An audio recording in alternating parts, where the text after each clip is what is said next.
Hey, welcome back to another episode of Born to Bear It. This week's episode is all about the man. And so today we're going to talk about male fertility, so let's get into it. I don't claim to be an expert on the male body, and I'll be honest, I still feel like a 6th grade girl, and I get giddy and I laugh when I have to use male terminology, which is just sad. But we did do some testing with Paul, and so we have a little bit of experience, but not a lot, since we knew pretty early on that I was the problem and Paul was not. So I did some research, and I will be kind of reading back and forth because I don't want to mess this up, and I want to fact check myself and make sure I'm giving you the correct information. So let's do it. What is male fertility? What goes into it? I talked in a previous video about how complex the female body is, and our cycle and each month. Well, men don't have a cycle, right? So what goes into their fertility? The first thing people think about is sperm count. How many swimmers are in each load? But what people don't talk about is motility, how well they swim. And then the other one would be just sperm quality. So you're actually looking for a specific shape of the sperm. The head needs to be an oval. They want the tail to be so long, just for optimum sperm quality. Cool. Okay. So one difference between obviously men and women is that, ladies, we have a set amount of eggs that we will put out each month. Men don't. Men produce sperm constantly. So the quality of the sperm can fluctuate based on weight, based on age, based on diet, stress, exercise, even body temperature. And so sitting in a hot tub can sometimes even affect men, and that's why they just say keep the boys cool. So there's a little tidbit.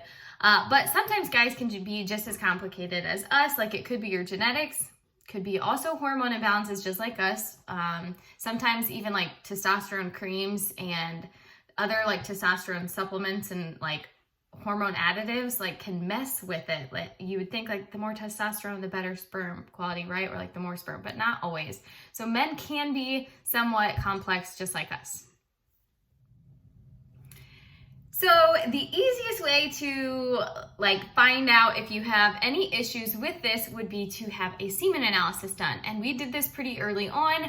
And they will look at sperm count, they'll look at sperm quality, and they will look at sperm motility. And if there are issues with any of those three, they can sometimes put your mans on a fertility drug, or some kind of medication to help improve that.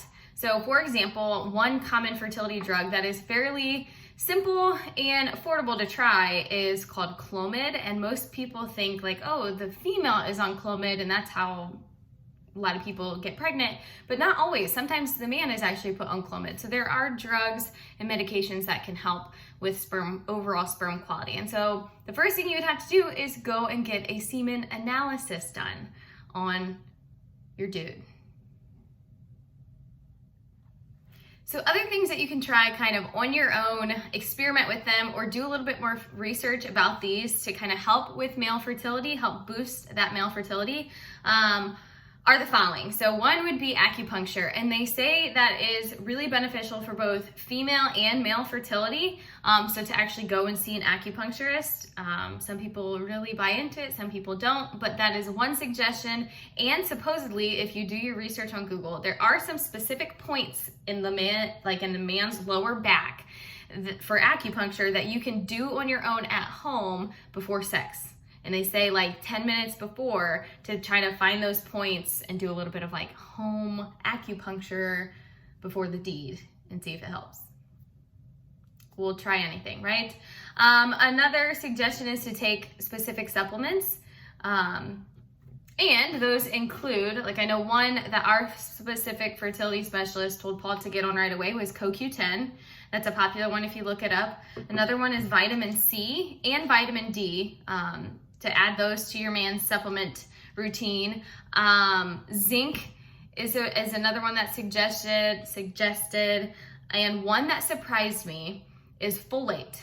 like ladies, obviously if you're taking a prenatal as you're trying to conceive, like they tell you make sure there's folic acid or methylated folate in that prenatal. Well, I didn't realize, but it's just as important for the man to take that as well. I guess it can help male fertility, so folate. And then there are some other like herbal, kind of like homeopathic things that you can look into. I don't know much about these, but if you like Google it and you do a little bit of research, these come up a lot. Maca root, fenugreek, I don't know if I'm saying those right, and there was another one like ashwagandha. So there are just other like supplements that you can add to your man's daily routine to help and boost fertility. And then another one would be lifestyle changes, and this is one that's kind of, it goes both for men and women, and it seems kind of like common sense, but it is hard. But would obviously be to like reduce stress. Easier said than done, right? Reduce alcohol consumption, stop smoking if you smoke, try to get some regular exercise, eat a healthy diet, and specifically for male fertility, it says eat a diet rich with antioxidants. And so obviously lifestyle changes, just living very healthy life can obviously help your fertility. But one specific side note I just want to add is that, so okay, what's the recommended alcohol consumption when you're trying to conceive? If you Google it and you do your research, it's going to tell you try to stick to less than 7 drinks per week. Well, our specific specialist limited us to 4, have less than 4 drinks per week. And so, you know, I don't know what the magic number is, but obviously I guess the less the better. Just like living an overall healthy lifestyle, taking those supplements. I hope one of those things in there kind of helps you try, because when people think of like how complex, you know, trying to conceive and getting to the bottom of your issues is, they often think like, let's check the man first, because a lot of that is a little bit easier to pinpoint, a little bit more affordable to find out. Like a semen analysis is fairly simple to request through your OB, and it's fairly affordable. And then all of these supplements are just as easy.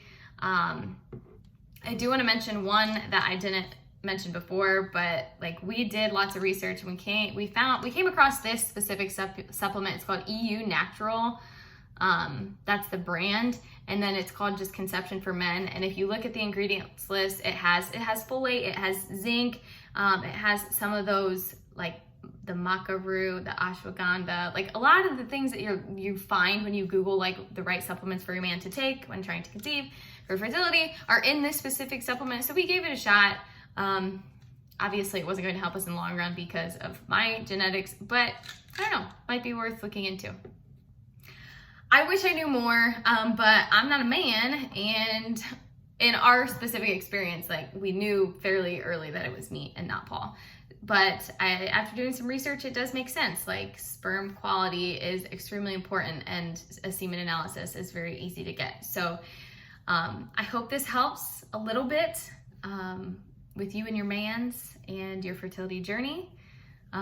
Drop a question or a comment or a tip below if you've got anything to add or any other questions. But other than that, keep on trying and stay awesome.